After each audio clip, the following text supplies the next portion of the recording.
মেয়েদের জন্য কিছু নির্দেশনা।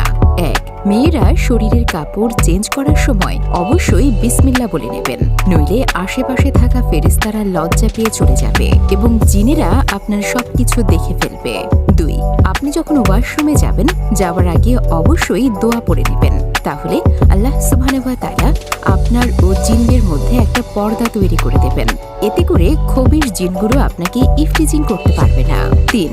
কোথাও কিছু ফেলার আগে বিসমিল্লাহ বলে ফেলবেন, এতে অন্যান্য সৃষ্টির কোনো অসুবিধা হবে না। ৪. বাইরে যাওয়ার সময় ঘরে থাকা ফেরেশতাদের সালাম দিয়ে বের হবেন ও দোয়া পড়ে বের হবেন।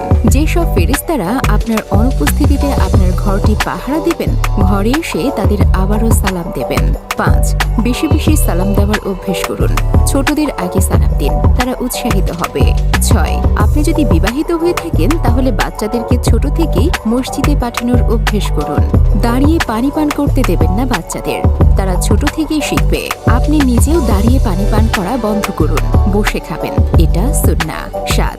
ডান কাত হয়ে ঘুমাবেন, এটা সুন্নাহ ও স্বাস্থ্যের জন্য ভালো। ঘুমের আগে অবশ্যই ৩ কুল ৩ বার করে পড়ে শরীরে মালিশ করে ঘুমাবেন, এটা আপনাকে সারা রাত বদ মানুষ ও জিন থেকে হেফাজত করবে ইনশাআল্লাহ। ঘুমানোর পূর্বে আয়াতুল কুরসি পড়ে ঘুমানোর চেষ্টা করুন, একজন ফেরেশতা সারা রাত পাহারা দেবেন। ৮. প্রতি রাতে অবশ্যই সূরা মুলক পড়ে ঘুমাবেন, এটা আপনার কবরের জীবনের সাথী, আপনাকে কবরের আযাব থেকে বাঁচাবে ইনশাআল্লাহ। সূরা বাকারার শেষ ২ আয়াত তেলাওয়াত করবেন। নবী করিম সাল্লাল্লাহু আলাইহি ওয়াসাল্লাম বলেছেন, এই ২ আয়াত ওই রাতের জন্য যথেষ্ট হবে। ৯.